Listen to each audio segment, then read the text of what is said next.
Welcome to the All 32 Pod. Mike Giardi alongside, as always, Will Parkinson. Week 12 pretty much in the books. We have the Har Bowl on Monday night. We're currently taping at about 12:30 on Monday afternoon. Of course, this show brought to you by Prize Picks, the exclusive daily fantasy partner of the CLNS Media Network, and Game Time. Best tickets, best prices to get you in to see any event you want, football, concerts, what have you. Will, a lot to get to. Let's jump into it. There's a bunch of games that we could have done today, quite frankly. We probably could have do about a 4-hour pod today, but we're not going to do that to people at home or ourselves, quite frankly. Let's start with wasn't the best game of the day. It was the game I was covering yesterday. Patriots lose to the Miami Dolphins in Miami 34-15. That is now 8 of 9 losses for the Patriots down in Miami. They got boat raced in the second quarter, Will, 24-0. The drives went as followed: 8 for 65 and a score, 9 for 66 and a score, 10 for 80 and a score, and then 7 for 56 and a field goal just before the half. The Patriots were a hot mess in this game. This was for those people that were thinking they were making a step forward over the last month by playing competitive football, pushing the Rams. And yeah, I know they lost to the Titans, but at least went to overtime and they had the late drive by Drake May. This was oh boy, you're back into late September, all of October football where you were getting killed pretty much each and every week. Yeah, this was really disappointing, frankly. Miami's obviously, I think they've the worst strength of wins in the league, but like Miami's been rolling for sure with Tua back, and even with some bad decisions and things like that, like they've looked kind of like the team we thought in the beginning of the year, like they're going to beat up on everyone that's not very good. We haven't really seen them outside of the Buffalo game, and they beat the Rams, which is a solid win for sure. But I feel like this wasn't really about Miami because they allowed Miami to do all of the things that make Miami really good: get the ball to its hand quickly, zero pass rush, zero ability to tackle behind the line of scrimmage, and they stopped none of the easy stuff. And then on offense, like kind of just outside of, running a really cool hook and ladder play at the end of the game and the one Drake May, like broken coverage down 35 points, nothing. So just a bad, Jerome Mayo's got to maybe fix take a breath before answering questions. The quote, I know he didn't mean what he said, and the quote out of context is brutal. But this isn't the first time this has happened. This is like the 9th time since he's been hired where it's like an encapsulation of, in what world was that a smart thing to say? Right. The soft thing. How did you not learn from the soft thing earlier in the year where, yeah, is it really what you meant? It doesn't really matter what you meant because you said it. And I just felt like this was a flat effort. This was a team that didn't look like they wanted to be down there. And as much as I understand they're not playing for anything, quote unquote, and I get it. This is the point of the year where this is what it starts to happen. This is why the NFL is what it is. But even more so, I feel like the last couple of years, guys have made a lot more business decisions later in the year. But like, we're not talking December 25th. We're talking before Thanksgiving, and a team that's been playing pretty competitive football. And yesterday was embarrassing. And it just was one of those, I don't know how to describe it other than I felt like it was a bad look. I don't think they're 30 points worse than Miami. I don't think this is as bad of a team as they showed. And again, the Mayo comments just don't sit right with me. And it's again he's not going to get fired. But like, I really am underwhelmed I'm really impressed with the quarterback. Again, a million times we've said it, but I'm impressed with the quarterback. I'm impressed with small parts of this roster. I'm really not super high on the front office and the coach in particular. And you're in one of the biggest media markets in the country. You are one of the biggest brands in football. And you're not new to this. You're a new head coach, but you are not new to this. This is, it's been in your contract. This was going to be your job. You had plenty of time to prep for it. And I just feel like there's been a lot of press mistakes, which in the grand scheme of things, I understand is not the number one priority of your coach, but it's a huge part of your job. Robert Saleh, I remember in New York, talked about how I undervalued how much part of my job was about speaking to the media stuff, all these availabilities, different things. And I just say like they go out on the field and like whatever happens. Like, dude, what? Like, come on. I don't know. Again, small thing, but kind of encapsulated the way they played yesterday, to be honest with you. Well, see, this is the thing to me, and it's sort of when we talked about last week about not knowing that Alex Van Pelt not knowing that Marcus Jones had played offense prior to, and then the way they tried to sort of almost cover that up. Well, like we were worried about him playing defense and getting healthy, and well, we still had team meetings. I mean, people knew. Well, your offense coordinator said he didn't know, but to me, that was a symptom of a greater problem. And there have been all these little missteps, all these little mistakes, bad communication. We talked about this is supposed to be collaborative. That's not collaborating if you're not communicating. And this just to me was another, he goes out there and says, well, once they're in between the lines, there's nothing I can do for them. No, actually there is. You're supposed to be able to make adjustments, and that has been I would argue in no sport more than in football that's the case. Yeah, and this staff hasn't done that this year. They haven't been good with adjustments. They have largely been when you go after games and you put the check mark in the column, who won this battle, who won that battle. When you go into the coaching column, I think there are 2 or 3 times all year you could put the check mark in the Patriots column. And look, I understand the roster still needs work. It needs plenty of work, but show me that you're getting better. Show me where you're getting better. Aside from where the quarterback has been, your young wide receivers aren't developing. Your offensive line, whatever, it's a hot mess. I understand there's a lot of bit parts in there, pieces, but still not getting better, getting worse. Yesterday was a debacle. 6 pre-snap penalties. Had to bench the right tackle. Could have easily benched. And isn't there already a change up coming on more starters? He was asked today if there would be. Giardi was asked today if there would be changes forthcoming. He said yes. Left it at that.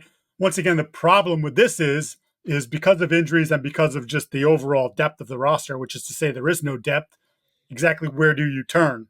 City So, who played guard for most of last year and has practiced mostly at guard this year, was the starter at the beginning of the year but got hurt and has been benched since, hasn't been able to get back on the field. He stepped in at right tackle when they put Demontre Jacobs down. Caden Wallace, the kid they picked out of Penn State in round 3, has been on IR. Maybe he comes back this week. Cole Strange, again, maybe he comes back this week. But how much of an upgrade can you expect from that? Strange hasn't played in almost a year, and Caden Wallace has been down for at least 8 weeks now. So I don't know. It's a rough look all around. Indianapolis. One thing I wanted to add in the coaching aspect, and it's not just about the actual job that's being done. It's the fact that, in my opinion, this actually was a pretty attractive job in the offseason, if it had actually been an open job. I talk a lot about Mike Vrabel with the Jets. I'm sorry. I think if Mike Vrabel was this team's coach, they would be in a different spot. I think this was a job that you had a top 3 pick, hundreds of millions of cap space, a ownership group that, while is probably more involved now and that's a topic for another day, funded and helped build a group alongside Bill and Tom that was amazing for 20 plus years. Like they know talent. Mayo had this job, and whether it was deserved or not, I think we all agree that Gerard deserved a shot to be a head coach. It's not about that. It's just, they didn't even try to interview other people or really seriously interview other people. And I just think it's hard to sit there and look and say, hey man, like, you got to be better than this. And it's not like no one's asking you to be 8-3 right now. It's like performances like yesterday shouldn't be happening, especially knowing we've seen it when it doesn't happen, right? Like we've seen the Rams game, the Jets game, the Seahawks games, Bengals game. Like, you've played competitive football against good teams. Miami is nowhere near better or any different than what the Rams really are. I mean, they beat the Rams, but like they're on a similar tier, right? Like the Bengals are a team people still think probably beats Miami on a neutral field. It's not. Seattle, same thing. So it just laying an egg already in a team, like, you cannot be losing the locker room 11 games into your tenure in any way, shape, or form, in my opinion. And that was the last point. And it was remarked by a number of reporters that the locker room was unbothered was the word that was used, just sort of like, there were more smiles and laughing than you would expect after you just got your, what kicked in the dirt. It was 34 to 15, but it really wasn't 34 to 15. It was 31-0 before you start making, this quote unquote late push, like, come on, man. Like the foot was off the accelerator for Miami. And to your coaching point, 3-point loss to Seattle. They lost to Miami in a close game the first time. They lose to the Rams by 6. They lose to Tennessee by 3. How much does good good coaching, better coaching in those aspects swing those games. You win 2 of those, 3 of them? Are you winning all 4? It's possible, right? Even with this roster that you were in those games.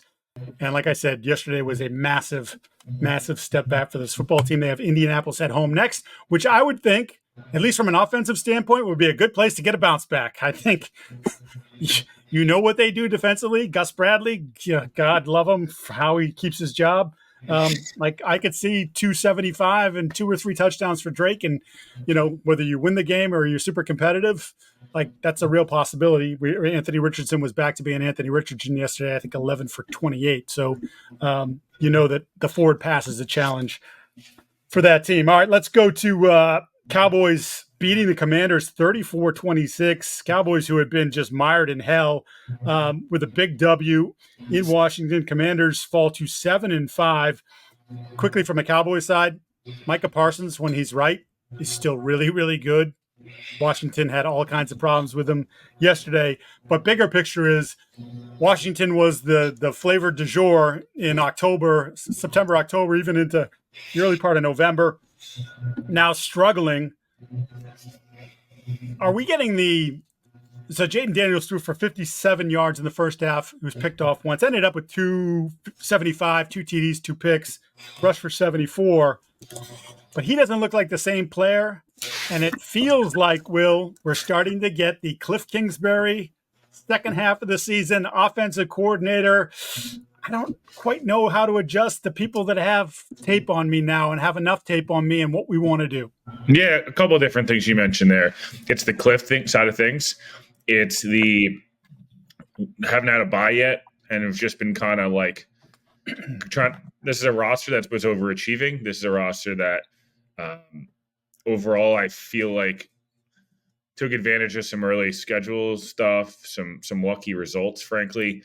That doesn't take away anything. Jaden Daniels, again, has not been the same player, it feels like, for a while now, just consistently. It's not that he's not good. It's just he's banged up and he had the rib stuff, and we never really knew what was going on there, and he never missed any time, but it feels like it just hasn't looked the same. Yep. Less willingness to run and doing these different things, which is natural, obviously. But I just overall, yesterday sucked for them, was disappointing. I know everyone will just crush the kicker and stuff. If Dallas had any semblance of like being a normal team that didn't have just crazy stuff happen to them, like they're never even in that situation because I'm not sure how Terry McLaurin, great play, but why is Terry McLaurin not overly involved? Why they don't push the ball down the field at all? And I don't know if that's Cliff, it's Jaden, it's a combination of stuff, whatever it is. They don't push the ball down the field at all. The defense has looked a lot more like the defense I think we thought we were going to see. Look, Dallas still has talent on their team, and Cooper Rush is, frankly, in my opinion, still a pretty high-level backup. He's not going to make the killer mistakes, generally speaking. He's not amazing at all. It doesn't have like this rocket arm, but reputable stats. He's got a decent record as a starter, and they still move the ball all right. Special teams yesterday, again, was atrocious from them. They're just not a team that can be – they're not a team in position, and they're not good enough yet to make that many mistakes offensively, defensively, and on special teams, obviously. The missed kicks – the punt stuff, it's another game where their punt unit or kick unit is costing them a game. Pittsburgh comes to mind, obviously, with the block punt and these different things. They should have beat Pittsburgh. They should have, argument could be made, obviously, should have won yesterday and other things. Like they have a pretty easy path, in my opinion, to 10 wins and getting in the playoffs still, which would be a huge success for this franchise, for sure. And I think they're at least a year early, if not 2 years early in this rebuild. But I do like Keontae Turpin's amazing, right? Like he probably might be the most confident player in the NFL. I mean, yes, right? Like it's insane. But and as good as that play was, I mean, that's just horrendous gap integrity and different things. So credit to Dallas. This is a classic Dallas. Will win a couple games here. They shouldn't, and they'll take themselves out of position to. They'll probably pick 10th or 9th. They'll take Genty out of Boise State, and we'll have everyone talk about Zeke, Genty, Lamb, and Dak next year with Coach Mike Vrabel or whatever. But that totally has Jerry written all over it. By the way, with that or trading 2 first-round picks of Micah Parsons for Shador and hiring Dion. Those are the 2 outcomes. It feels like, but again, credit to Dallas for actually like winning a game that they shouldn't have, but they needed that badly.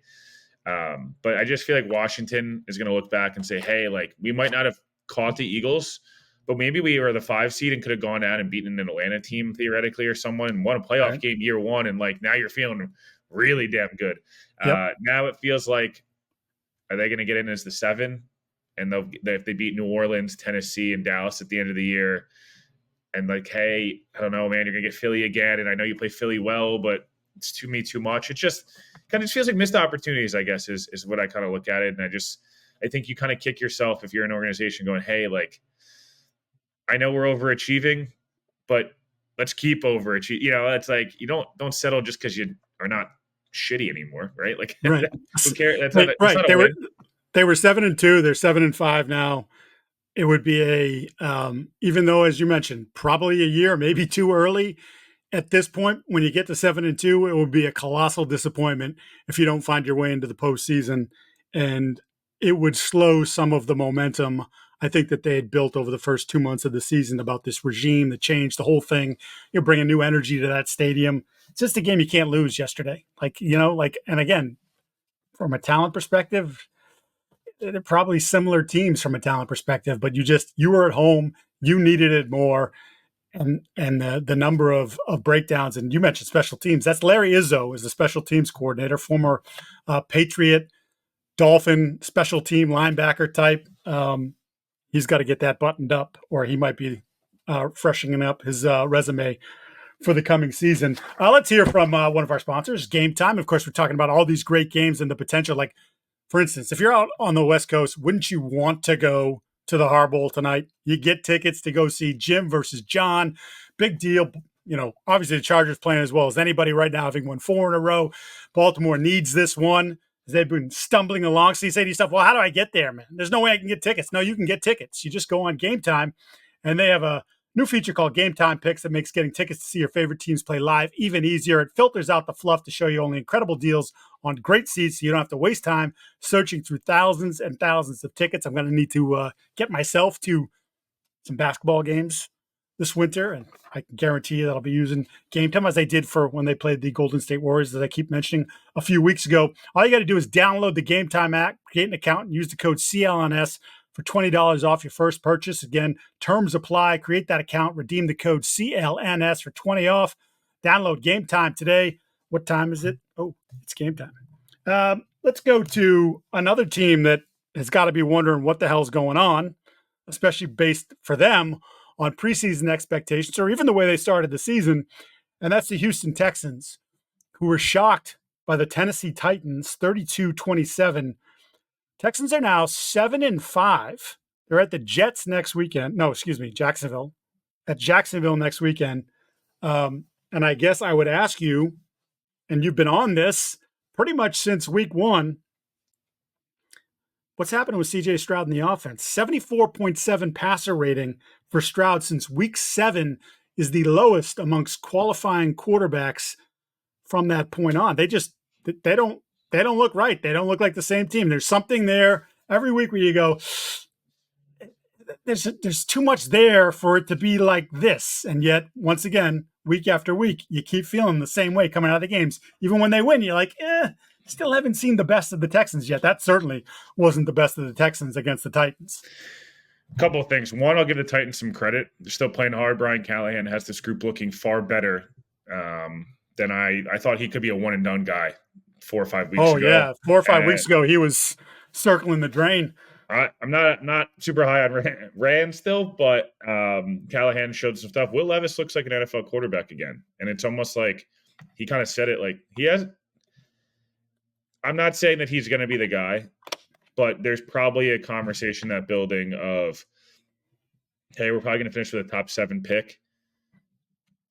Are we better off one more year of Levis in a bad QB class and just trying to build this roster up as much as we can and hope year 2 with Callahan they can like take strides, and Latham in year 2 with the answer to that, by the way, the answer to that is if he shows progress here over these last 5 weeks and sort of plays as he is the last couple, then I think the answer is yes, because we'll get into, obviously, the draft class as we get into the offseason.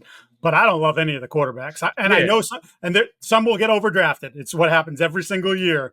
but I don't know if you're them and you say, do I really want to go from this guy who we've seen? He's got some flaws, but maybe there's some things to build off of versus the unknown.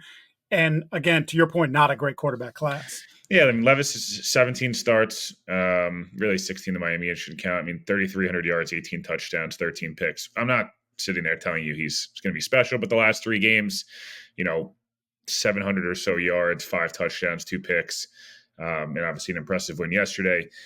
I just wanted to give them a little bit of credit. They were lucky to win, but they still won, and you feel like just slightly less bad about maybe the Titans. They probably finished with 4 or 5 wins, but it is what it is. To the Texans of it all, one, this defense, kind of like, I don't know, 30 points against Tennessee, like not a great D'Amico look. They have a lot of. There's just too many self-inflicted wounds for this team. And I'm not saying it's all on Stroud, because we've been very vocal about Bobby Slowick. We've been very vocal about to me, what's frustrating is I feel like Stroud is just like getting, I don't know, just doesn't have the feel in the pocket. I felt like the confidence in the pocket I felt like he had last year. I feel like it's like he's doing a lot more running for his life. This offensive line obviously is just not playing well, in my opinion, and just from the eye test. But even like yesterday, like a perfect example of kind of where they're at. They get a big play to Nico Collins. Feels like every time it's a big play, it's a penalty. Come back next play, and Stroud's getting chased. He's throwing it away, and the tight end catches it for a 6-yard loss because he's trying to catch the football. And Stroud didn't really throw it away. He threw it, which I kind of feel like he knew was bad. I took hard to tell what's going on, and it comes back. It's like, oh, I was throwing that away. Don't catch the ball. And it's like, well, I don't know. Why would he not? It just feels sloppy, and it's penalty after penalty. It's when it's not Joe Mixon or Nico Collins, it feels like good stuff's not really going to happen. Way too many offensive line penalties, way too many illegal man down fields. It's over and over again with them. It's like every time there's a good play, it's like, do you guys not practice? Do you not realize that you keep getting called on it? So maybe wait a quarter of a second longer. That should be getting drilled every week. Is that a Bobby Slowick thing? Is that a D'Amico thing? Who is it?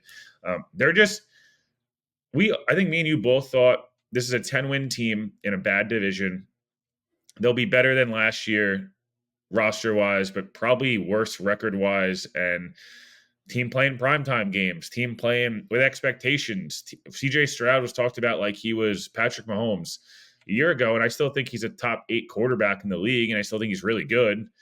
But not for nothing, he's a lot closer to 8 than he is to that top 5. I think he's very much in that second tier, which is amazing. They hit on the quarterback, and they probably hit on the head coach. But they're just not that good right now. And it's like injuries, dumb penalties, mistakes. Stroud does not protect the football the way he did a year ago, in my opinion. I don't know. I don't know what the fix is per se, because I guess the fix is you hope the Saints hire Bobby Slowick and and they kind of help you. They kind of addition by subtraction. But I don't. Yeah, they scream 9 or 10 wins, and they're getting smoked in the first round of the playoffs. Yeah, it's interesting, and I'm kind of glad you brought up. I'm not kind of glad. I'm glad you brought up the defense. Will Levis throws for 278 on him. Tony Pollard rushes for 119. Pollard's a nice little player. Will Levis is still, a guy with some ability who hasn't been able to string it together. And for you to do that against them, and you have some knowledge of the Callahan system, so it's not like you're totally caught unawares by what they want to do. And in some ways, what Levis does is either, flings it down the field or it's off the boot. Like, he's not someone who just sits in the pocket, processes, and gets it out quick. That's not who he is. And they knew this, and they still couldn't stop it. So there's a fair amount of money invested on that defense. There's a lot of good players on that defense, and I know they've had some injuries as well, but look, it's part of the league. They felt like they had a deeper team this year than last year, and you're not seeing it. And look, still, Fairburn misses a chip shot field goal. Who knows if he makes it? It was he falls down to the ground. It was literally, I could have probably put it through. Nah, actually, that's not true. I couldn't kick for jack, but it's kind of the way the year's going for him right now. And it feels like, your point, they're headed for a heartbreak in the postseason, like a bad beatdown, and then it's going to be like, okay, now what? Now how do you were supposed to be the young darling, and now your roster's got some holes, and you've got to figure it out. Your quarterback will be coming off a year. You have to answer questions about who's going to play opposite Nico, because I can't imagine that Diggs will be back, especially coming off the ACL. So they've got questions, and if they don't get it together in a hurry, who knows? Maybe they slip slide away out of the postseason. Speaking of slip sliding away out of the postseason, let me introduce you to the San Francisco 49ers, who we kept waiting for to take that turn, to take the step forward, put aside some of the bad luck they've had or bad performances.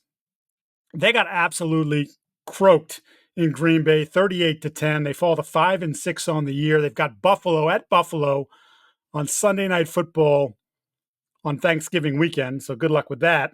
No Brock Purdy yesterday, which obviously plays a massive role. All of a sudden, the shoulder started bothering him, had to shut it down in practice on Thursday, ruled out on Friday. They go with Brandon Allen, who leads the offense, and I say lead in quotes, to 10 points and 241 total yards, both their lowest numbers of the season. He throws an interception, also fumbles as well. But to me, Allen, Purdy, the thing that we've talked about all the way back to the preseason preview is it finally caught up with them. All the football, some of the losses, big losses, some of the age of the roster and the contract situations. It feels like it's all started to come together this year like a perfect storm. And I guess technically they're still not out of it. They're only a game out of the division lead, although their division record is they lose every tiebreaker. And they're a game and a half out of the 7th and final playoff spot. So again, not completely impossible to get it done, but it feels like they're the 11th place team right now in the NFC. That's a lot of teams to bypass over the next 6 weeks of the season. Yeah, they're done. No, they look. And no one looks good right now. McCaffrey looks like a guy who they probably should just put on ice for the year and said, let's not test it. Fred Warner doesn't look the same right now that he usually does. No Bosa and Trent Williams. Purdy. Debo is a total I don't he's the shell of himself. And by the way, I'm just getting ready for when they cut him. Debo to the Patriots is going to be. Yes, I'm gonna hear ad nauseum on my timeline on all social media accounts will be filled with that. The radio, it's going to be nuts. And I just ask you, if he's a complimentary player, like your third guy in that room, great. He would be your best guy. And if he's your best guy, you got problems. Yeah, there's a reason they tried to trade him this offseason. There's a reason they took so long to pay him before, because the body eventually was going to go. And yeah, they're just, to me, they're done. Niners fans seem to want Kyle gone, which would be insane. But look, he has such an Andy Reid career arc that's about to happen. I am telling you, there's a world in which theoretically, I guess he could get fired. I don't see it because he's very much the de facto GM as well. And that would take, and then he's been so successful. He would have to kind of be like, hey, I'm done here too, which theoretically is probably the one way this happens is he's like, they finish 7-10 and he's like, this team is about to be screwed. We went all in for the last 6 years. We didn't get it done. It's been a shame, but injuries, age, cap, draft picks, etc. We're gonna pay Brock Purdy $1 gazillion. Like, let's maybe part ways, and he'll go somewhere else, and he'll have the Andy Reid. Oh, he never can win the big game, and whatever. And then he'll eventually, like how we look at Andy Reid now. We're like, oh, he'll always win a big game. Meanwhile, remember what Andy Reid used to be? Oh, really successful, gets really far in the playoffs, never can close the door on a title in Philly. Let me interrupt you for a second and give you a hypothetical that would hit close to home. Mm-hmm. How many draft picks would you give up as if you were the owner of the Jets, Woody Johnson, to acquire the services of Kyle Shanahan? I'd probably do this year's one, and then multiple picks in years following. Maybe it's like in total of 1 and 2 twos and something. I don't know. Because to me, if the Jets are going to go draft a quarterback and that needs development. That's, and I know Trey Lance hasn't worked, but no offense, Trey Lance hasn't worked anywhere. He's just a bad football player. Yeah. This guy's made Super Bowls, Purdy and Jimmy G, et cetera. And so, yeah, I mean, I don't know what it would take to do it, and I don't even know if it's realistic, but it just feels like this is over for the Niners, and they're about to – if the real question is going to be not just a Kyle question with the Niners is what do they do in the offseason? Because does Trent Williams want to play anymore? It's been a question. He just signed the extension, but Trent Williams is up there. Maybe he doesn't want to go through a rebuild. Do they try to like semi-rebuild the thing and do like a whole – we're going to try to, spare parts this thing through it. And, Brock got hurt and Christian was hurt and the whole thing, and we're going to run it back. Almost never works. Yeah. Almost never works. Do they go and say, hey, we're going to cut Debo. We're going to trade Christian and we're going to trade Fred and we're going to build this offense around Purdy and Ayuk and we're going to rebuild through a ton of draft picks. And Kyle wants to be here for that. There's just so many questions with the Niners. I don't know the answer. But this year, even if they make the playoffs, I think they're pretty much fried. And if you're the Packers, yesterday, I talked about this on the show on Friday. I wanted to see a mentality from the Packers of this team has beat us up year after year. It's always the same thing with the Niners and Packers. It's like the physical nature of the game. Eventually, Green Bay gets worn down. Josh Jacobs ate his Wheaties yesterday. Yeah, he did. And Miami better come ready to tackle on Thursday night because, brother, Josh Jacobs in 20-degree weather is going to run right through your face mask. And I know Tua's been talking a lot about how he's going to change the narratives. Jordan Love was not good yesterday, and Christian Watson had a little MVS to him yesterday with they didn't catch anything. And it's not all on Jordan Love. He was smart with the football yesterday as opposed to in games prior, like the Lions game. It felt like he was just not himself. I think Jordan Love will figure it out. But they have a real running game and they have a real defense and they've banked some wins now. This was a huge. San Francisco had to win this game, and Kyle coached like it. If we're being honest, he was going for it on every fourth down. He was doing stuff was there. I mean, it is just funny. The one play to me that was the nail in the coffin really for them was, I believe it was 21-7 or 17-7 out of the second half, and they were on like the 40 or so. They go on 4th and 2. The momentum had kind of shifted. And they put Christian in the slot on 4th down. You just know he's running a choice route. And like Allen took forever to get the ball out because it's a backup quarterback. Had to see it open instead of throw it open. Christian was open. He throws it late. They make a play. And the game was over. And it was just, I know it's a long answer, but it's a shame it's going to probably end like this. This is always what happens. But this kind of it didn't get to this point with the Patriots at the end. And they're not the same thing, obviously. But this felt a lot like 2019 where it was like spare parts it and you got in the playoffs, but like the second you saw legit competition, you got cooked. And the Niners schedule, age, injury, cap space, unlucky, all these things. It just feels over for them, unfortunately. Yeah, it does feel over for them. And meanwhile, Green Bay is still in 3rd place in the division because that division is so ridiculous, but 8-3. Jordan's got to play better. Again, I thought maybe this is the week it started to happen. It hasn't happened yet.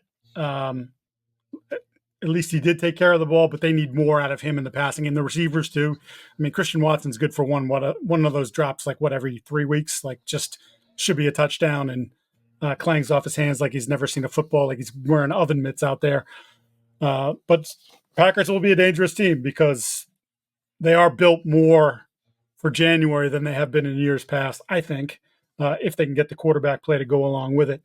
Prize Picks has got a deal for you this week. Tyreek Hill, basically a gift, a gimme. More than a half a yard. You only need to get 2 of these right to win money, and they're giving you 1 by saying Tyreek Hill, more than a half a yard receiving. If you don't know what Prize Picks is, it's daily fantasy sports, and it makes it accessible to all you. You just pick more or less on between 2 to 6 players, and you can win up to 100 times your cash. We have a great deal for you at CLNS. If you download the app today, use the code CLNS to get $50 instantly after you play your first $5 lineup. Again, download the app today. Use the code CLNS to get $50 off after you play your first $5 lineup. You don't even have to win with that $5 to get the 50 free. That's free money. Who doesn't love free money? And like I said, Tyreek Hill, they're giving you an answer this week. Giving you an answer. All you need is one more to win some money. I was just thinking, Drake May. I picked Drake May more than 221.5 yards was the number. 222 yards passing. So Mike knows ball. Mikey made it happen. So anyway, Prize Picks. Download it. They run your game. Let them run your game. Have some fun. I want to close with this. And it's actually funny because we were just talking about Green Bay. Xavier McKinney's 7th interception. Xavier McKinney played where? He played for the Giants previously. Julian Love, where'd he play? Yeah.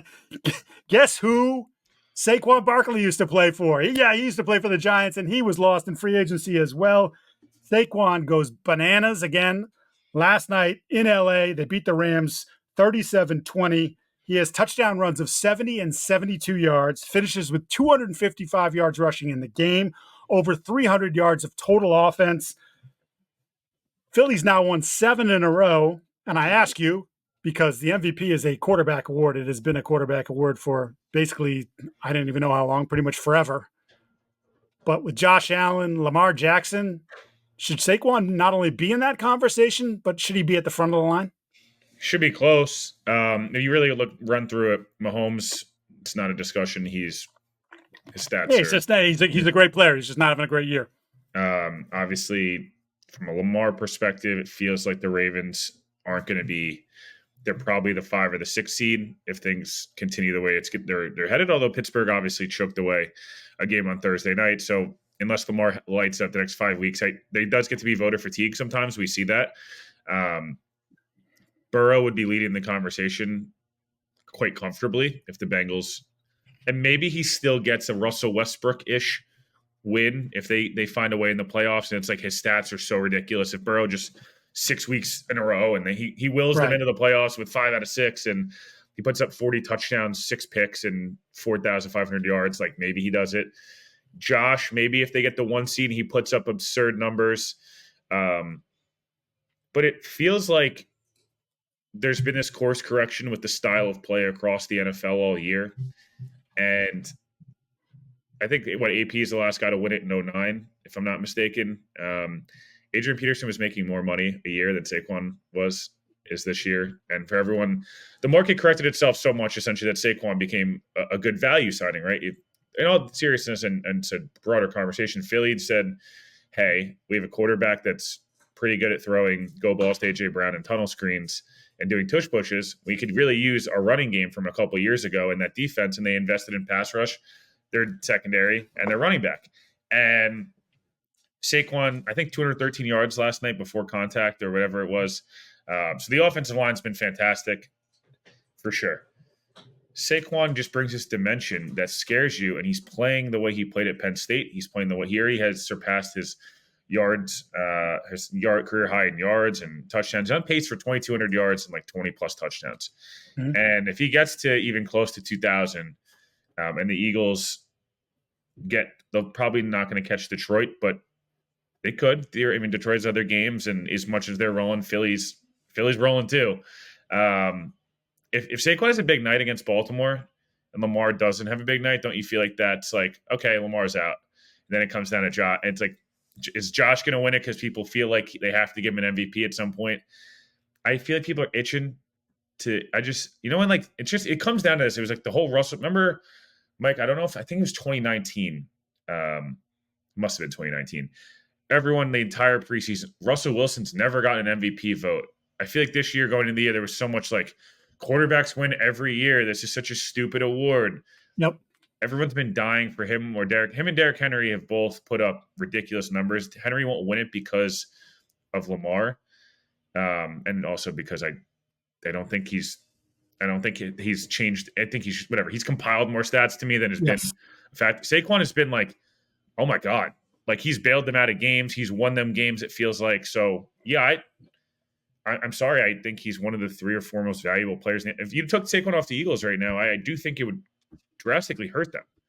Like I don't know if I feel that way about any other really position player on offense right now. That like this team, the Eagles might win the Super Bowl. That's why we're talking about what we're talking about. Yeah, he's been phenomenal. You're saying like what they would look like without him. And just in my head, like 3 or 4 games just jump out immediately. Like, well, if he wasn't on the team, they probably lose that game. So instead of 9-2, you're talking 5-6 or 6-5. Like that's a massive swing that a player has made. He's so explosive. There have been games where the pass game has struggled mightily, especially early in the year. I mean, we've had the story's been now told quite a bit over the last month or so how the offensive linemen went to Kellen Moore and Nick Sirianni were like, what are we doing? We have the best offensive line in football. Let us put the hard hats on and let us pound the ball until someone stops us. And pretty much since they've embraced that identity, they haven't lost a football game, and Saquon's been to the moon. So I personally think, and I was very much a Lamar, and we sort of ride the ebbs and flows of the season, but I've talked about my sort of problems with Baltimore here over the last couple of weeks. Doesn't feel like they're going to be in a high enough position for Lamar to warrant being the MVP. So then, unless someone makes a late charge, it really does come down to Saquon versus Josh. The easy thing for voters to do, or has been in years past, is, well, MVP is a quarterback because he touches the ball on every offensive play, and we'll give the offensive player of the year to the running back. But maybe this is a case where, hey, you know what? Hurts hasn't been awesome, but Saquon has. Like, Saquon's changed who they are this year and has, as you point out, put them in the conversation when we talk about the best teams in football. They are very much there when, I think in September we had questions about what they were going to be and how they were going to be. Knew they were a good team, didn't know if they were going to be a great team. Quickly on the front of Philadelphia, Brandon Graham, who was having a beautiful night last night, tears the tricep. He is done for the year. They have built a fair amount of depth on that defensive line, and he's an older player, but he showed you last night he's still got the goods and can still bring it. So that's going to be a bad loss for them. That's going to put a wrap on the All 32 pod for Monday. We'll figure out the back end of the week because we have the Thanksgiving holiday. Try to figure out when we're going to do our second show. He's Will Parkinson. I'm Mike Giardi. Remember to like, subscribe, listen, rate, review, do all those wonderful things. You get this podcast wherever you can get your podcasts. Listen, download, YouTube, wherever you want to go. We appreciate you being involved with us. Have a great Thanksgiving, and we'll see you later on. It is caught! Touchdown! The New England Patriots select Drake May.